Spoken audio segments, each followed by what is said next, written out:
Sri Guruji astro TV நேயர்களே, ஒரு நல்ல விஷயத்த சொல்ல போறோம் உங்களுக்கு. ஜோதிடத்துல ஒரு பெரிய ரகசியம் இருக்கு. இந்த யோகம் யோகம்னா நீங்க என்னங்க யோகம் கேட்பீங்கல்ல. அப்ப நீச்சபங்க யோகம் இருக்கு, பூதாதித்ய யோகம் இருக்கு, கஜகசிரி யோகம் இருக்கு. ஒவ்வொரு ஜாதகத்திலும் பாத்தீங்கன்னா ஒரு யோகம் நிச்சயமாக இருக்குங்க. அதே போல தோஷமும் இருக்கும். இந்த இரண்டையுமே பார்க்காமல் பலன்களை எடுக்கின்ற போதுதான், பலன்களை சொல்லுகின்ற போதுதான் அந்த பலன்கள் அந்த ஜாதகருக்கு நடக்காமல் போயிடும். இப்போ முதல்ல ஒரு ஜாதகத்தை கையில வாங்கின உடனே கிரக சஞ்சார நிலைகளை பார்க்கணும்.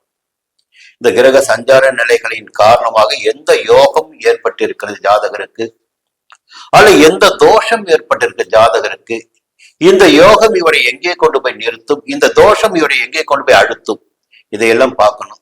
ஒரு நல்ல தசாபுத்தி நடக்குங்க, நல்ல தசாபுத்தி நடக்கும். யோகத்தை கொடுத்தே ஆகணும் தசாபுத்தி இல்லை, ஆனா யோகமே கிடைக்காது. அப்போ என்ன காரணம், மூல காரணம் என்னன்னு பாத்தீங்கன்னா அவருக்கு ஒரு வலிமையான தோஷம் அந்த ஜாதகருக்கு இருக்கும். அது பித்திரு தோஷமாக இருக்கலாம், பிரம்மகத்தி தோஷமாக இருக்கலாம், புரியுதுங்களா, காலசர்ப்ப தோஷமாக இருக்கலாம். ஏதோ ஒரு தோஷம் நிச்சயமாக அந்த ஜாதகருக்கு இருக்கும். இல்ல மாந்தியுடைய சஞ்சாரம் காரணமாக இருக்கலாம், திதி சூனிய ராசி என்பது காரணமாக இருக்கலாம், அந்த இடத்தில் அந்த கிரகம் அமர்ந்திருக்கலாம். அப்போ ஒரு ஜாதகத்தை பார்க்கின்ற போது மேலோட்டமெல்லாம் பார்த்துட்டு பலன் சொல்லவே முடியாது, நிறைய பார்த்தாகணும். புரியுங்களா, நிறைய பார்த்துதான் ஒரு ஜாதகருக்கு பலன்களை எடுக்க முடியும். இந்த நேரத்துல ரொம்ப சிறப்பான ஒரு யோகம் என்று சொல்லுகின்ற போது கஜகேசரி யோகங்க. கஜகேசரி யோகத்தை பற்றி பல்வேறு பிரமுகர்கள் பேசிட்டே இருப்பாங்க. அப்ப முன்னாள் முதல்வர் கலைஞர் அவர்களுடைய ஜாதகத்துல கஜகேசரி யோகம் இருந்ததாக நாம பார்த்திருக்கோம். அவர் ஏன் செல்வாக்கோடு இருந்தார் என்பதற்கு அந்த கஜகேசரி யோகம் என்பது ஒரு காரணம் சொல்லுவாங்க. கஜம் என்றால் யானை, கேசரி என்றால் சிங்கம். அப்போ ஒரு சிங்கம் போல் வாழ்ந்திடக்கூடிய, யானை போல் நிமிர்ந்து வாழ்ந்திடக்கூடிய சிங்கம் தான் கஜகேசரி. யானையும் சிங்கமும் இணைந்ததுதான் கஜகேசரி யோகம். அப்ப இரண்டுமே வலிமையான கிரகங்கள் தான். அப்போ மிருகங்கள் தான், காட்டுக்குள்ள சிங்கம் தான் ராஜா. யாருமே சிங்கத்தை எதிர்த்து எதுவும் செய்திட முடியாது. சரி, இந்த கஜகேசரி யோகம்னா என்ன, எப்படி ஜாதகருக்கு கிடைக்குது அப்படி பார்க்கின்ற போது ஒவ்வொருவருக்கும் சுலபமாக தெரிஞ்ச ஒரு விஷயம். நீங்க என்ன ராசின்னு தெரியும் உங்களுக்கு. நீங்க மேஷ ராசியில பிறந்திருக்கலாம், ரிஷப ராசியில பிறந்திருக்கலாம், மிதுனத்தில் பிறந்திருக்கலாம், கடகத்தில் பிறந்திருக்கலாம், சிம்மத்தில் பிறந்திருக்கலாம், கன்னியில் பிறந்திருக்கலாம், துலாத்தில் பிறந்திருக்கலாம், விருட்சிகத்தில் பிறந்திருக்கலாம். இப்படி ராசி என்பது நிச்சயமாக உங்களுக்கு தெரியும். நட்சத்திரம் தெரியவில்லை என்றாலும் ராசி தெரியும்.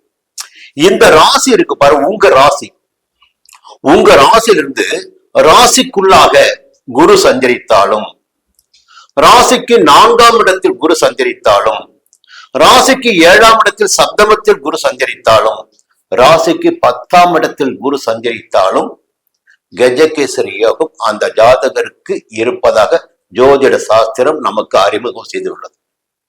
இப்ப ஜோதிட சாஸ்திரத்துக்கு அடிப்படை இதுதாங்க. என்னன்னா, ஒரு யானையின் பலம், சிங்கத்தின் கம்பீரம், இந்த ஒன்மன் ஆர்மியாக செயல்படக்கூடிய வலிமை என்பது கஜகேசரி யோகம் கொண்ட ஜாதகருக்கு இருக்கும்.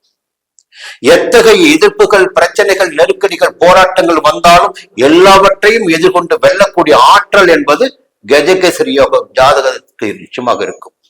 இப்போ நிலையான முன்னேற்றம், எப்படிங்க நிலையான முன்னேற்றம், ஆற்றல், அதிகார, செல்வாக்கு எல்லாவற்றையும் காணக்கூடிய நிலை என்பது இருக்கு.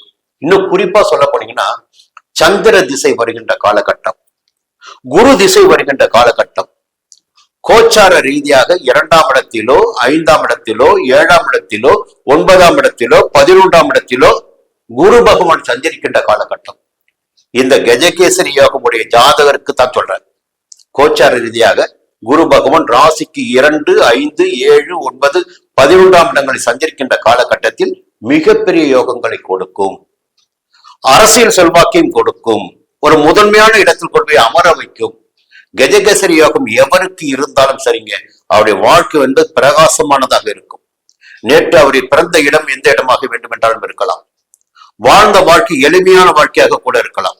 போக போக பாத்தீங்கன்னா கொஞ்சம் கொஞ்சமா அப்படி விரிவாக்கி கொண்டு அவருடைய செயல்பாடுகள் என்பது செல்வாக்கினை மிக்கதாக, தன்னுடைய அதிகாரத்தை நிலைநிறுத்திக் கொள்வதாக, அதிகாரத்தை தேடிக்கொள்வதாக, மற்றவர்களால் மதித்திடக்கூடியதாக அவருடைய வாழ்க்கை அமைந்துவிடும்.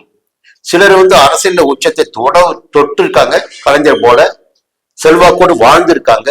அப்ப கஜகேசரி யோகம் ஒரு ஜாதகருக்கு இருக்கிறது என்றால் நிச்சயமாக அந்த ஜாதகருக்கு சங்கடங்கள் என்பது இருக்காது, நெருக்கடிகள் என்பது இருக்காது, பிரச்சனைகள் என்பது இருக்காது. என்ன வந்தாலும் அந்த மனிதனுடைய செல்வாக்கிற்கு எந்த நிலையிலும் ஒரு தாழ்வு என்பது ஏற்படுவதற்கு வாய்ப்பு இருக்காது. எல்லா நிலையும் செல்வாக்கு, அந்தஸ்து, கௌரவம், ஆற்றல், வலிமை என்பது கஜகேசரி யோக ஜாதகம் உடையவர்களுக்கு நிச்சயமாக இருக்கும். மீண்டும் அடுத்த பதிவு சந்திக்கிறேன். நன்றி, வணக்கம்.